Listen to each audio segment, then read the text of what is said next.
Hello and welcome to the webinar number 48 of the Zebra BI webinar series. My name is Andre. I'm the founder and CEO at Zebra BI, and I'll present the best practices, how we feel that modern CFOs should leverage Power BI and AI for better insights, moving beyond Excel into the modern world of BI and now AI.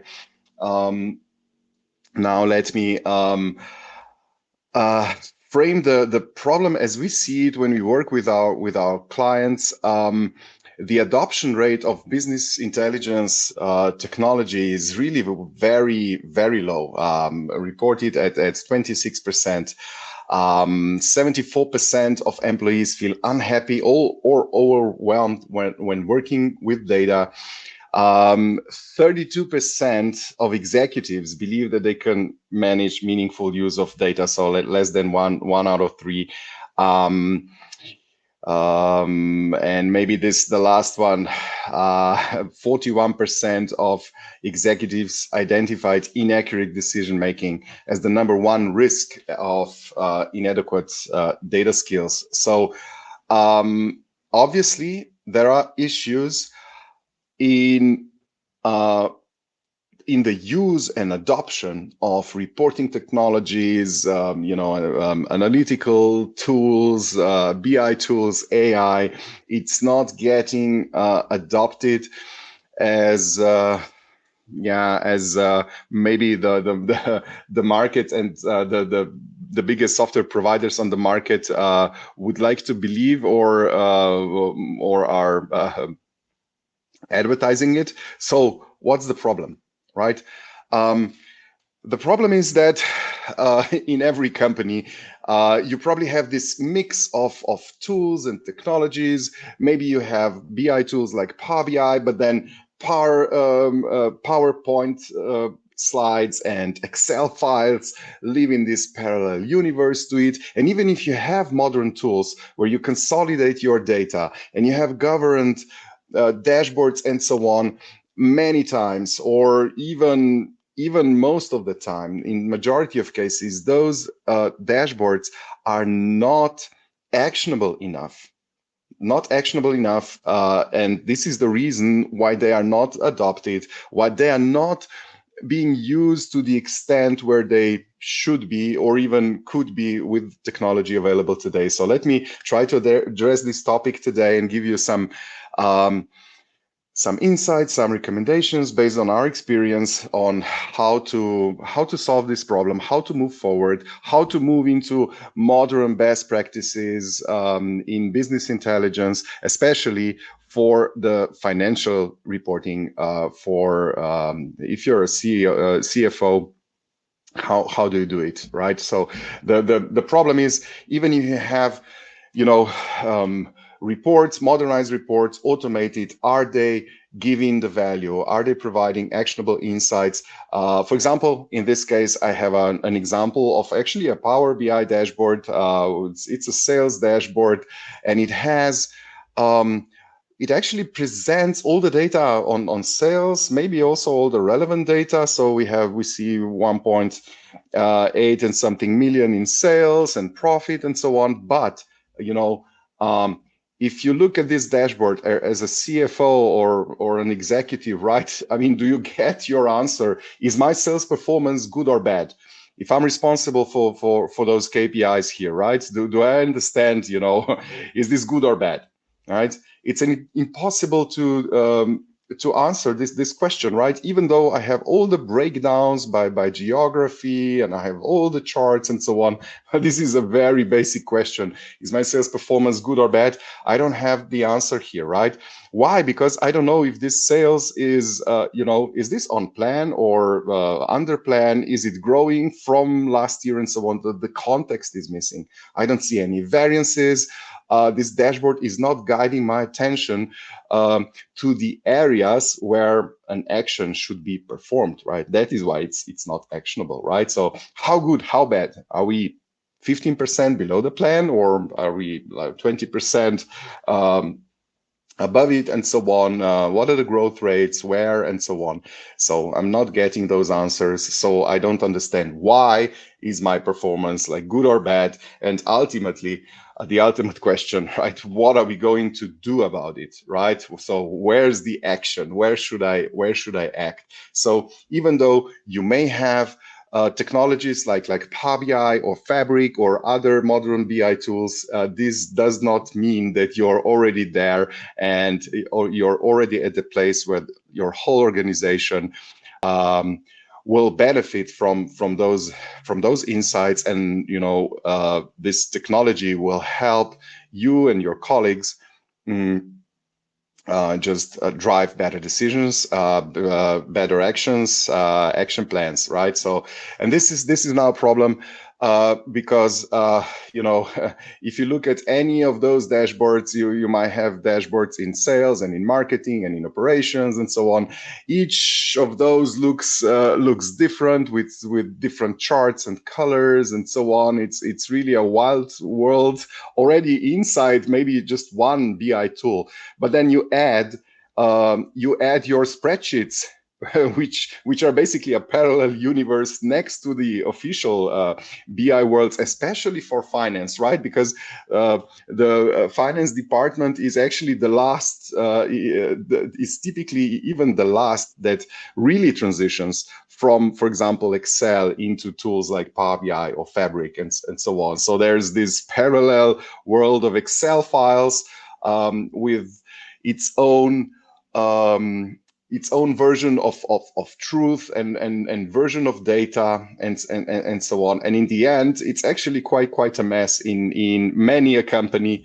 And I will try to address this today with a couple of recommendations, how you put it together based on the experience that we have with our clients. So I'm Andre, I'm the founder and CEO at Zebra BI. I'm also a IBCS certified consultant and Microsoft Most Valuable Professional alumni member.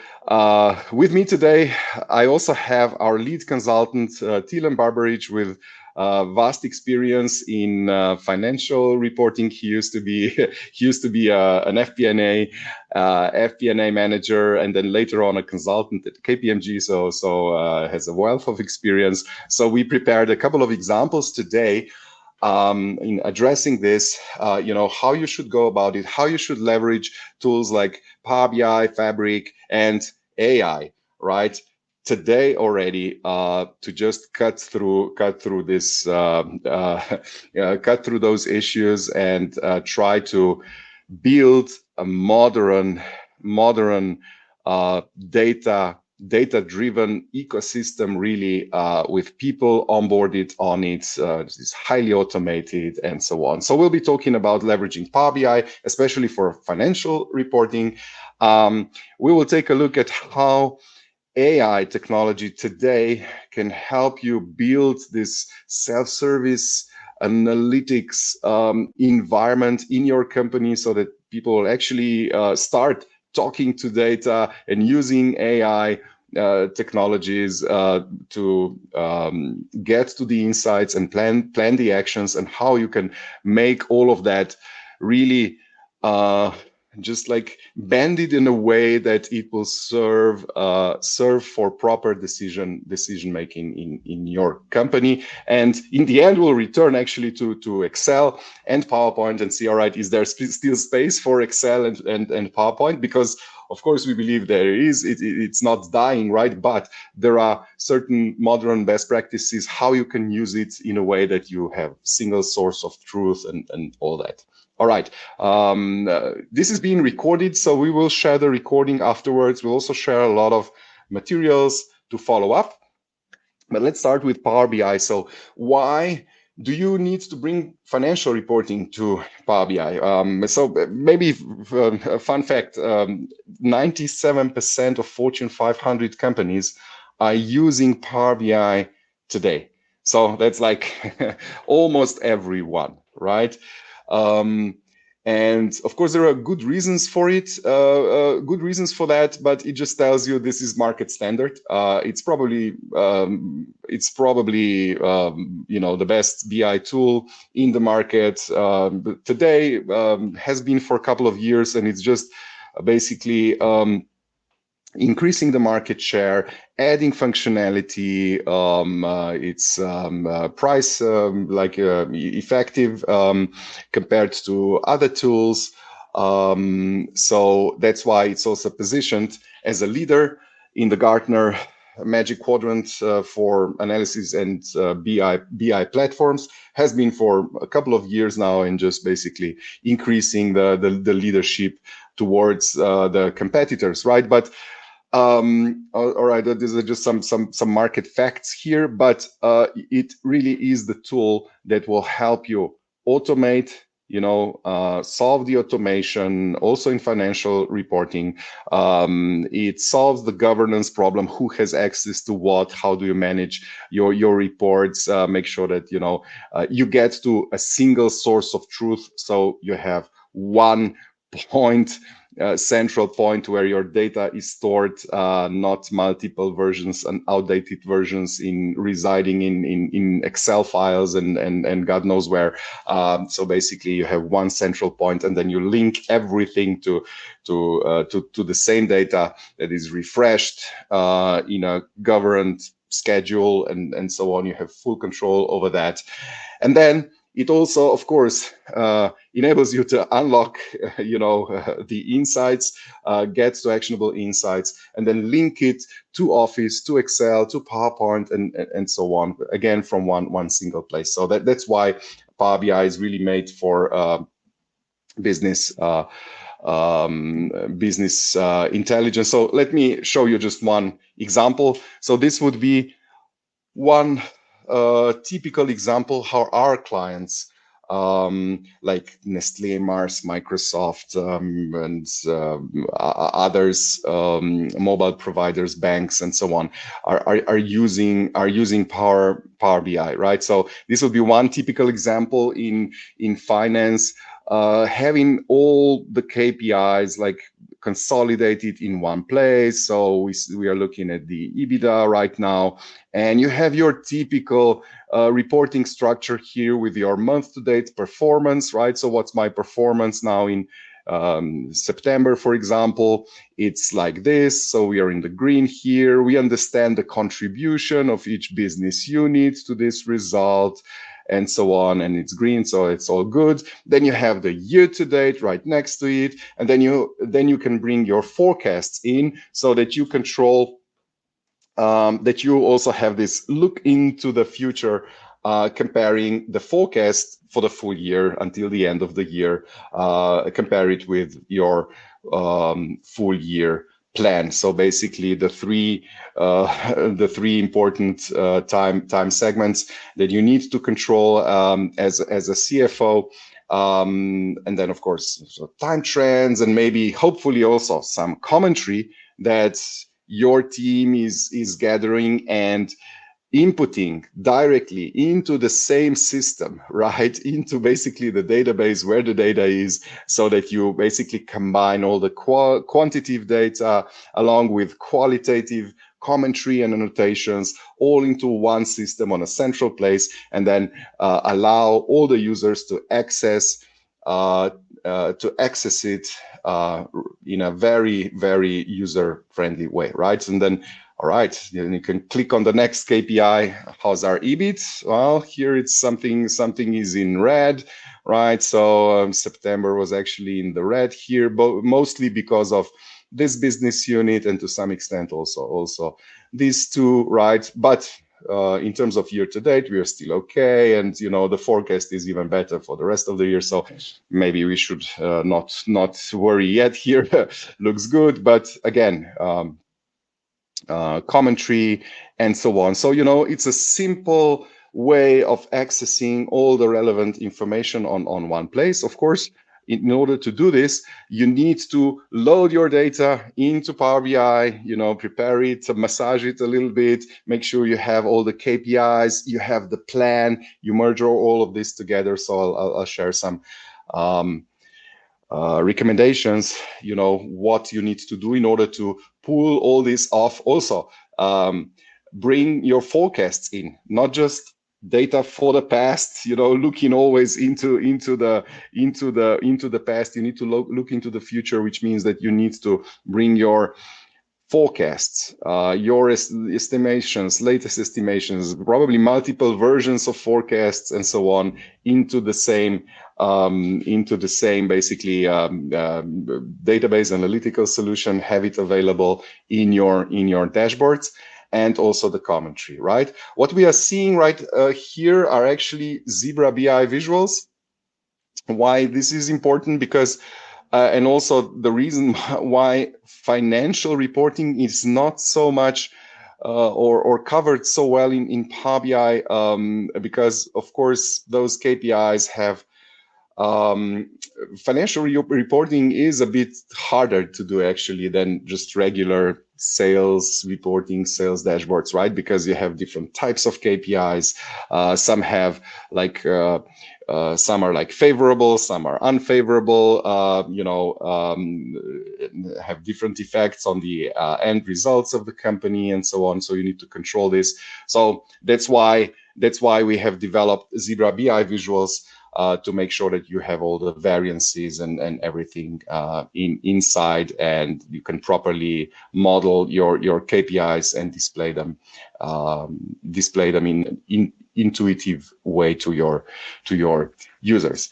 Okay, so let's do a quick demo first, just for you to get a feeling how you can build a financial report basically from scratch once your data is in Power BI.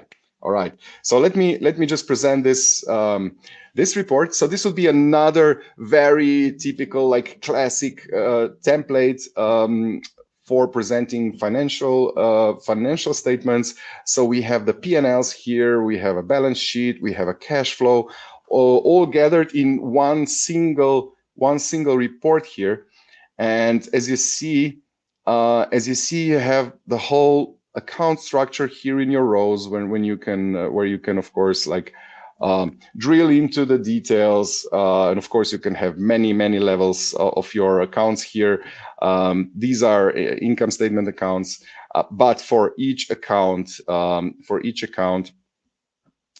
you have multiple values, of course, your actual values compared to plan, compared to previous year, and then of course all the variances, variance to plan, variance to previous year, and it's also commented here. So when you move, or when people switch to like the latest period, right, they will see relevant commentary for certain accounts that are, either below the plan or have a significant decrease in growth, or even some of the good ones, and so on. And then also in the same report, you can basically switch from income statements, your P&Ls, to a balance sheet and to cash flow. All right, now let's take a look how you can build this. In like 15 seconds with Zebra BI visuals for Power BI once you have your data in, right? So let me make some space here. And let me try to basically recreate the exact same thing right now. So I'll just clear all the fields here. We have some comments and so on. All right, how do you do it in Power BI with the help of Zebra BI visuals? All right, so this is my visual here in Power BI. So all I need to do is basically just drop the data in. Okay, I'll just take the whole account hierarchy with multiple levels and just drop it in, right? So of course, for this, you need to have your cleaned account hierarchy in your data model in Power BI, right? Once you have it, you just drop it in multiple levels at the same time. So that's it. I have my accounts here, and as you can see, it's hierarchical and so on. All right, these are just accounts, no values, right? So let's bring in some values. So this is these are my actuals now.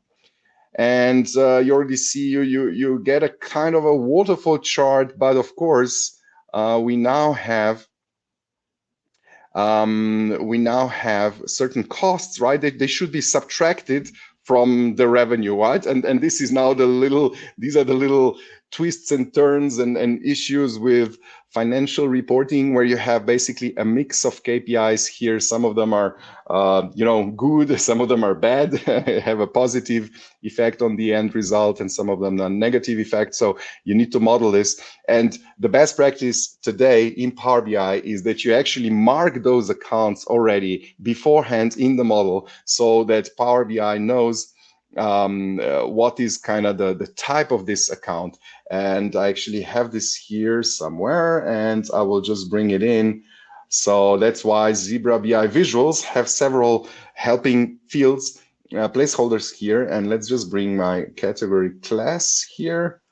I think this is the right one. Yes. So this is my category class, which means that it's just basically just one column in your account structure that would have one character, either plus or minus or equal, to make sure that each account is properly calculated in a P&L statement. So as you see now, all of my costs are being subtracted from my revenue. That's how I get to, and the subtotal here are the costs of goods sold, for example, which results then in the gross margin. So you have your subtotal here properly displayed, and so on, right? And you can do this also for multiple levels, like this. And now this is correct, right? Now the key thing, right? The key next step is the comparison. All right. So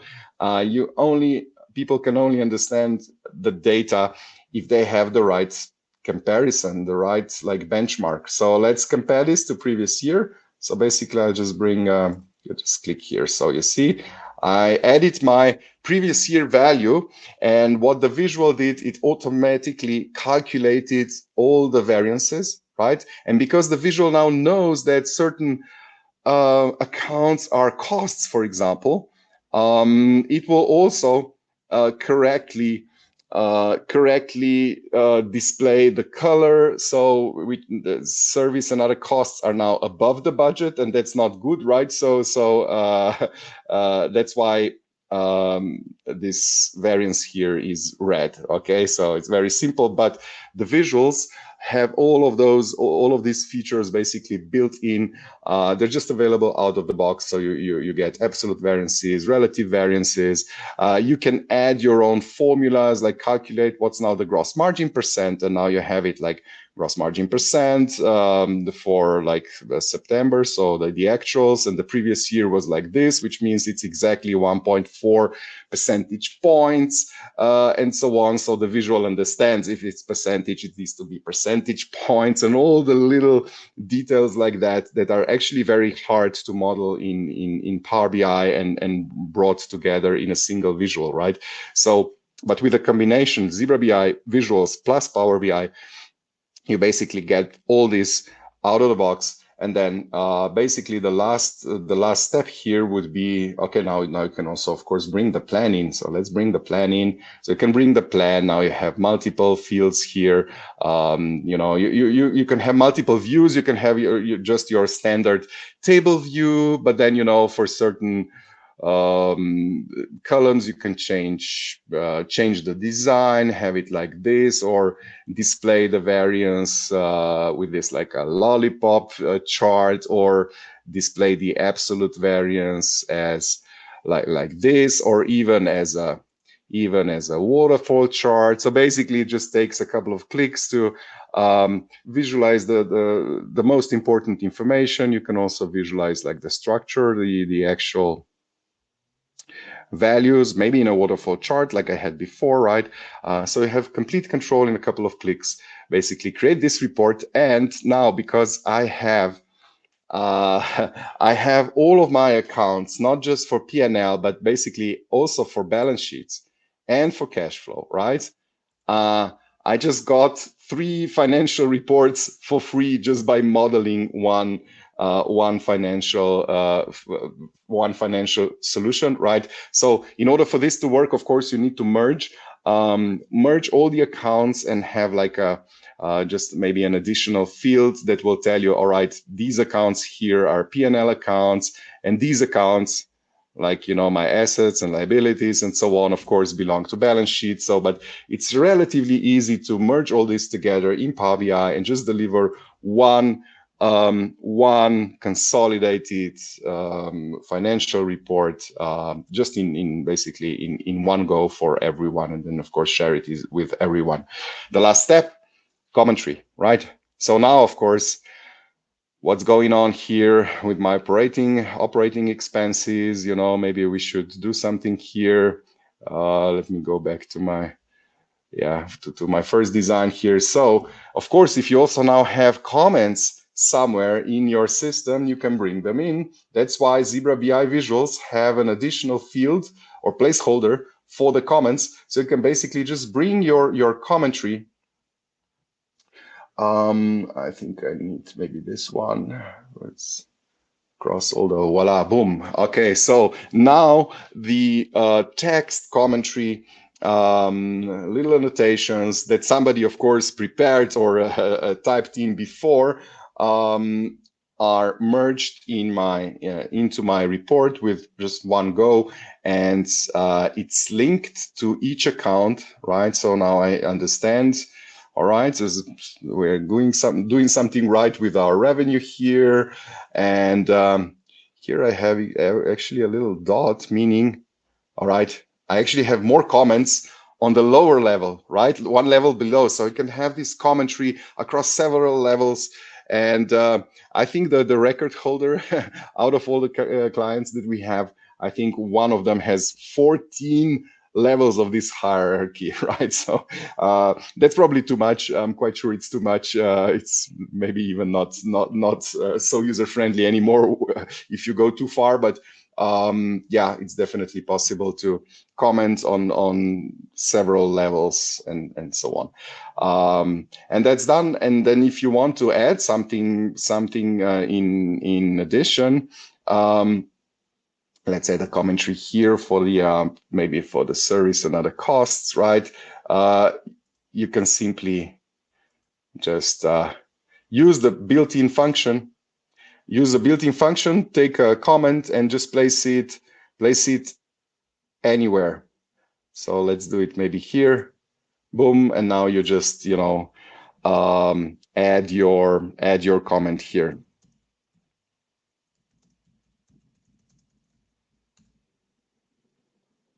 Boom, and it's going to be stored, and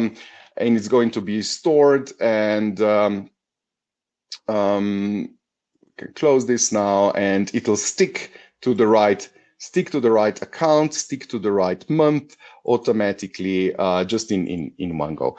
All right, so this would be like a demo how these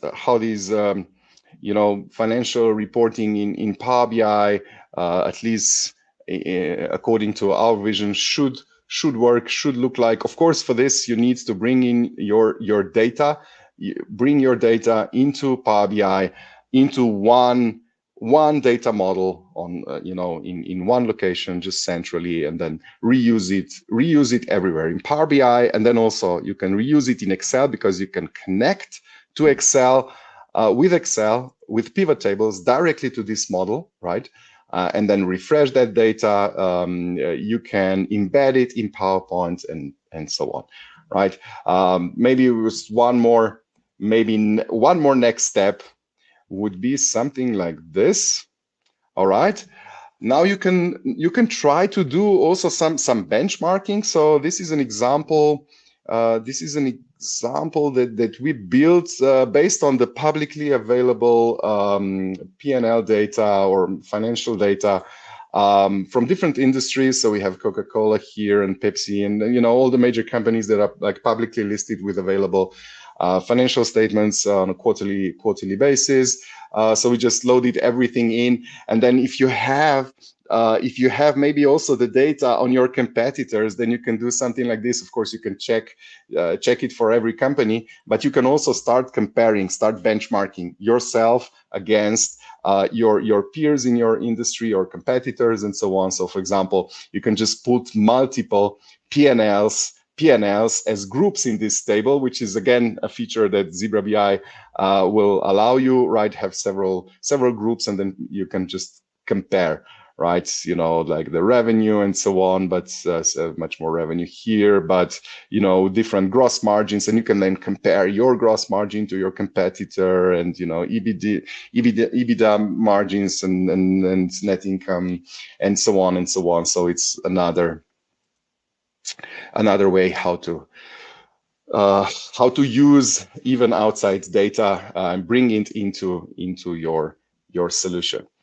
All right, so I hope that this gave you the idea on you know, how to use Power BI for financial reporting, and yeah, it's probably time that you try to move your move your reporting from Excel into Power BI, because there are multiple benefits, and the steps how to do it. So first, you need to clean and transform your data and load it into Power BI, import into Power BI, connect, and so on. The second thing, you need the right model. So of course, you need a proper model, clean your accounts and so on, you know, transform them into so-called dimensions with some fact data in the middle and so on. This is called a star schema model. So that's one thing you should remember. Star schema, that's what you want as a data model in Power BI. The next step would be make it compliant with data visualization best practices that are gathered together in this wonderful standard called International Business Communication Standards, IBCS. And Zebra BI visuals actually have the whole IBCS standard built in. So those are the charts that I was showing, you know, the waterfall charts and those pin charts and variances and all that, so that it is easily accessible to the end user. They understand it and so on, so that this communication is very, very clear and consistent across all the reporting, right? Then you need to make sure you have all the, you know, key elements of actionable reporting. Number one, comparisons and variances that need to be shown like in this red and green fashion and so on, to understand, you know, how good, how bad, where, and so on. Then there are other recommendations like using cards, like I was showing. You know, you show a short KPI with a benchmark, you know, with a comparison to plan, so that people can click and just switch different KPIs in a very easy way. Use tables for structural analysis, and then use charts for time series.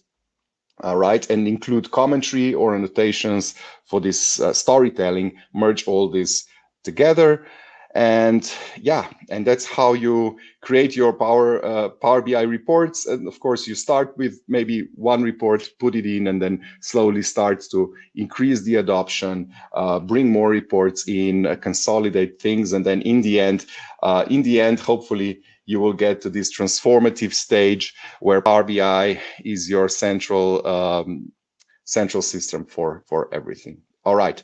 Now to conclude my today's presentation, I would like to show you one more thing, right? Which is AI. Okay. So what I have shown you right now, I already call it the old way of doing things, which is like, you know, it's still a traditional business intelligence process that was, you know, used since the 80s, really.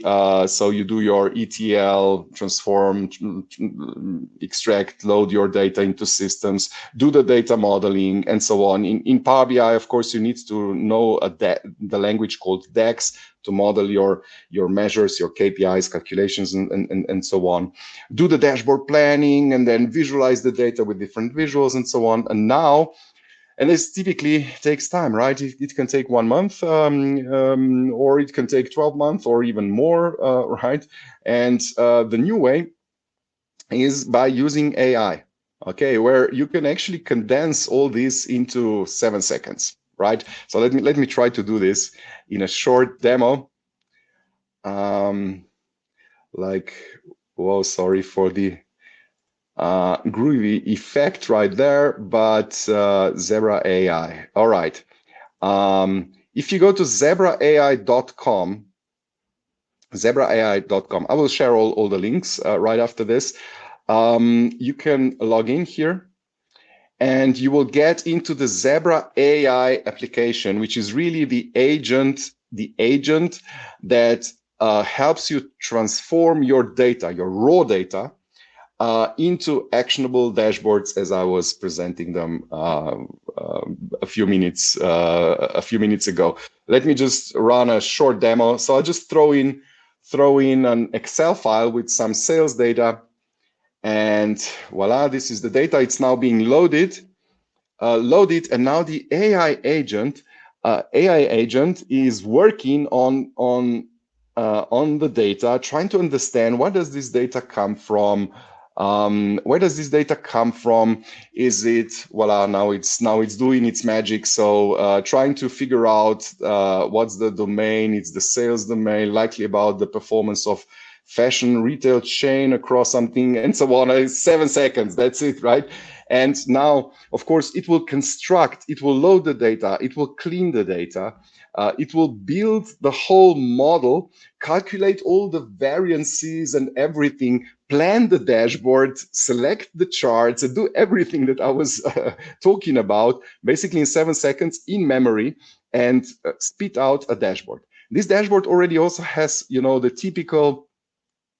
typical like functions. So for example, I can choose one month here, and I can switch to year to date to see my year to date performance.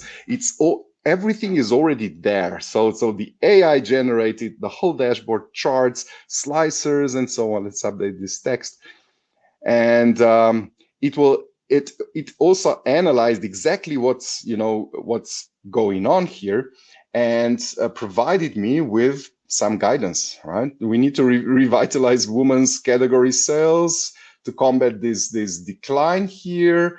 So you see there are different products in this retail, and it highlighted this element here, which is the women's product category, women's clothing, right? Negative growth here, and so on. It provided me with some summary, what's going on, and even some advice what to do. And now I can start talking to the data. Now AI is doing everything for me. It's an AI agent, so I can simply ask him, or it.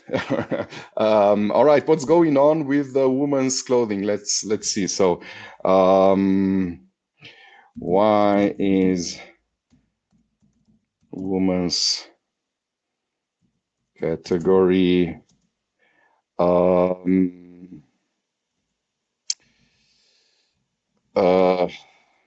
let's say, why does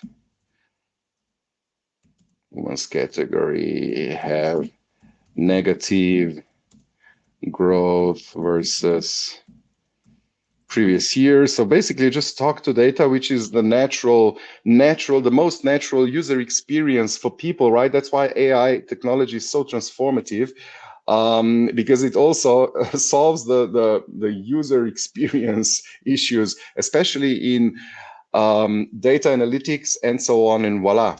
Now it went back, and now my AI agent, Zebra AI, understood the question, and looked for further what's going on with my women's clothing category, and provided me with the answer.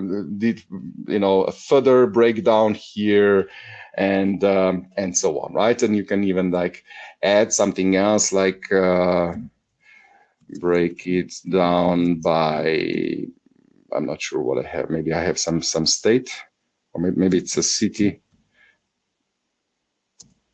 versus previous year. Let's see if it'll understood that. So basically, I want the agent just to add another chart where on top of those districts, I will have the cities. Voila, boom. It returned the cities, and I see, okay, there's an issue here in Charleston and also in some other. And of course, I can now sort to see the most like negative ones and so on. So a couple of actions and boom, it's done. All right, my time is up. I hope I gave you some, inspiration. Basically, of course, AI is most transformational, but I would say, start by moving your financial reporting into Power BI. That's for sure step number one. It's the market's most accepted tool right now, the best tool for the job. It's efficient. It's cost effective as well. So this was a quick run through, right? But we have a lot of resources. So if you just go to zebrabi.com/CFO, or now it's time to take out your phones, scan this QR code, because we have collected all the resources that we have, including templates and stuff. Let me show you. Do I have it open somewhere? Yeah, this is the page here. So if you just go to this page, right, we have collected our best resources that we have developed together with the help of our clients. And our clients are, as you see, Nestlé, Swarovski, Bosch, Disney, Intel, Microsoft, and then also, retailers and telcos and insurance companies and banks and so on. And so based on all this knowledge, we collected our best resources for you here. So we have detailed webinars on like how to model your financial data in Power BI, how to create efficient charts and dashboards, how to bring commentary in an efficient way in Power BI, in central place, and so on and so on. So basically all the little pieces that I was mentioning today, you will find the recipes here in our finance-related webinars. Then we have guides, so lots of guides here. So it's quite an extensive list of resources.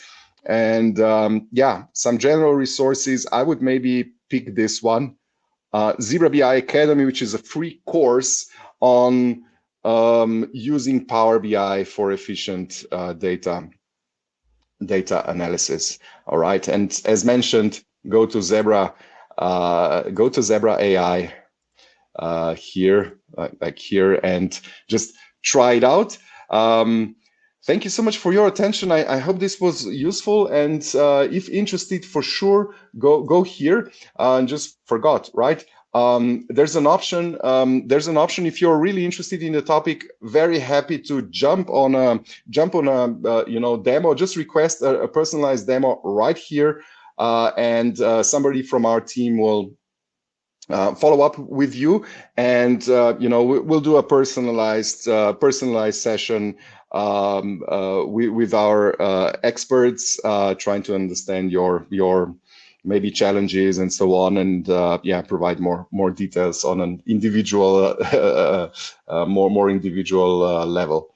All right, so hopefully this was interesting. Let's see if we have some questions, and I will just ask my colleague Tilan, who was monitoring the chat and so on. Do we have any interesting questions? Sure, Andre. We do, as always, we do have some interesting people in our chat and asking questions. So I'm gonna go straight into them.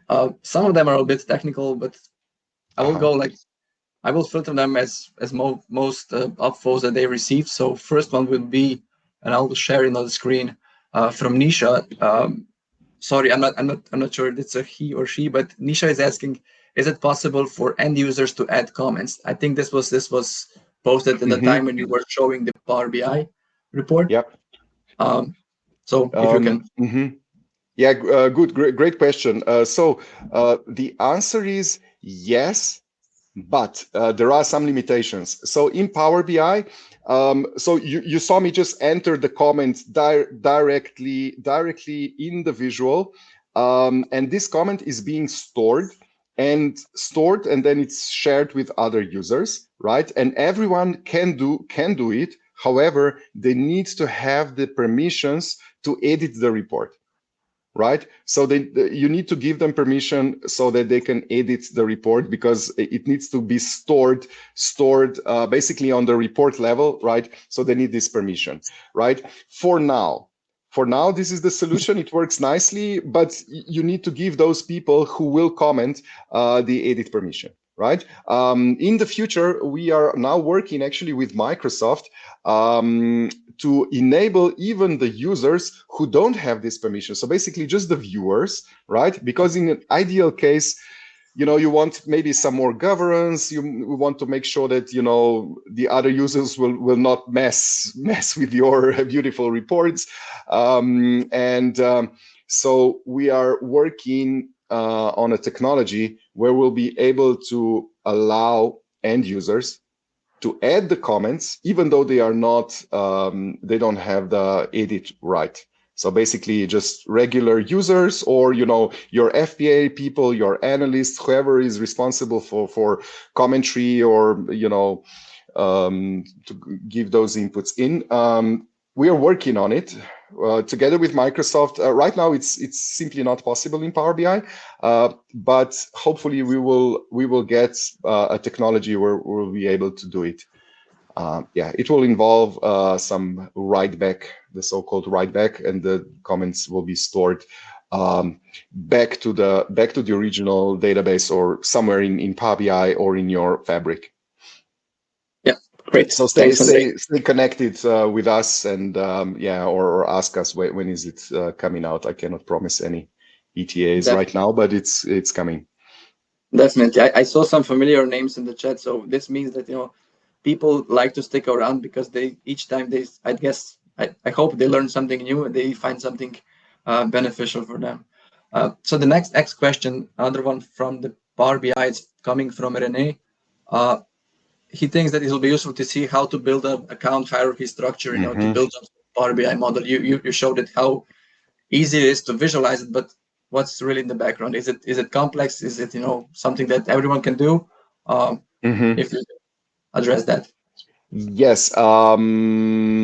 So this will be beyond a 1 minute answer for sure, but we do have webinars. So if you go to the link, so maybe Tilan, you can share the link, or my team.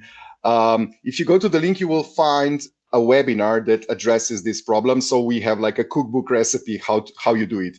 But basically, just in short, let me try if I can really fast. In the meantime, I also show you one picture. Yeah.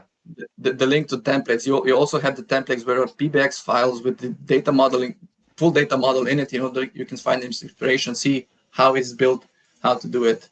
But essentially, the P&L, how Andrei built it, he just drag and dropped the one field in it, and everything was drawn immediately.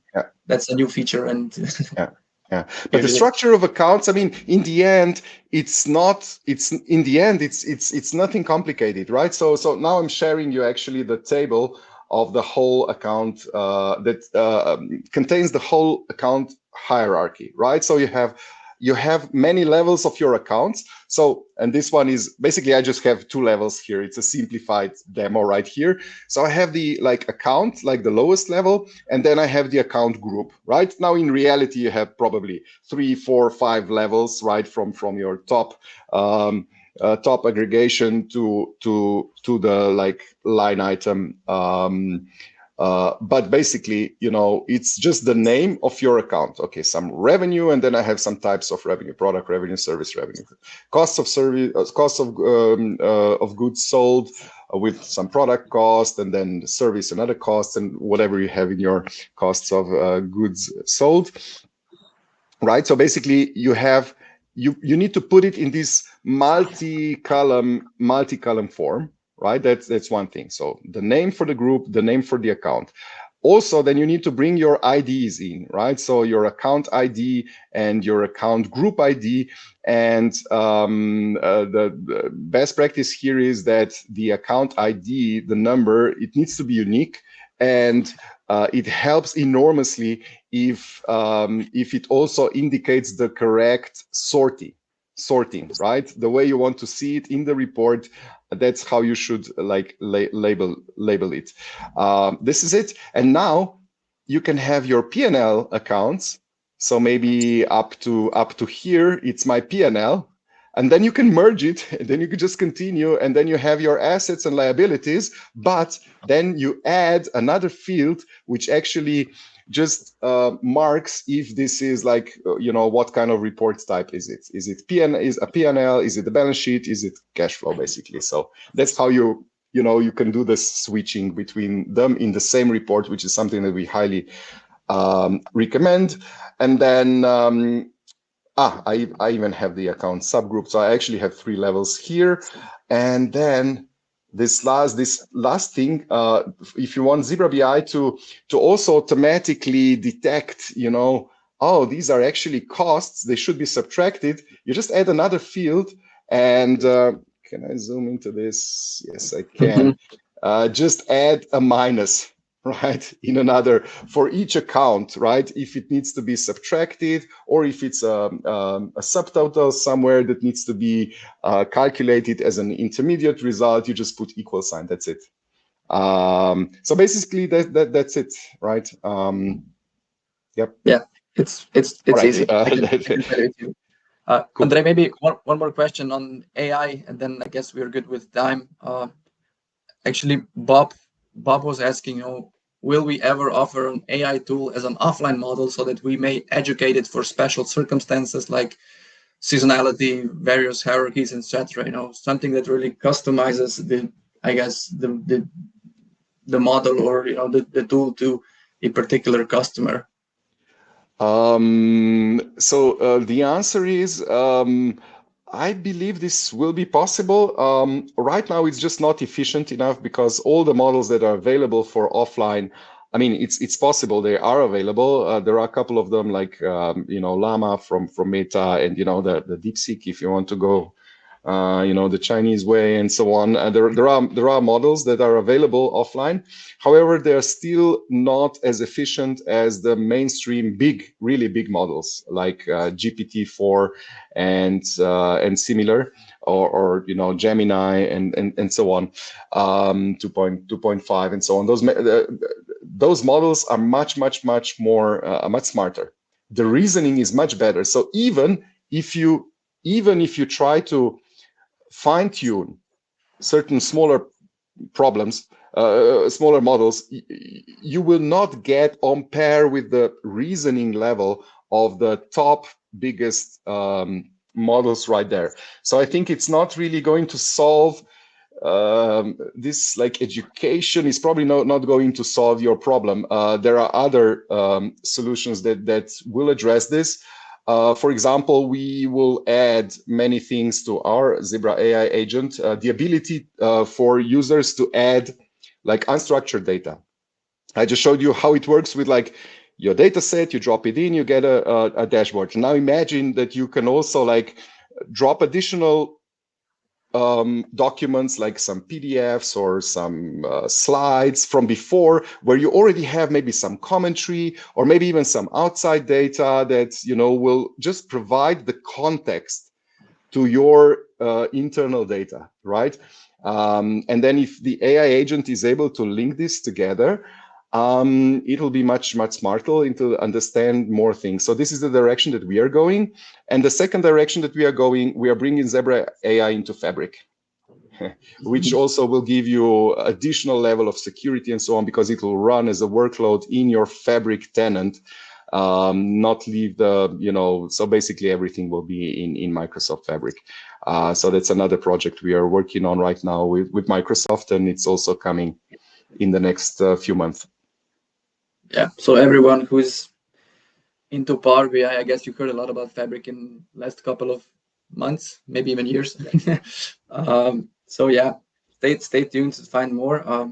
Andre, I think we were quite extensive, so I'll give the last word to you to say goodbyes and next steps. Yeah, thank you so much. Follow us on social, especially on LinkedIn and on YouTube, to get notified for our further webinars.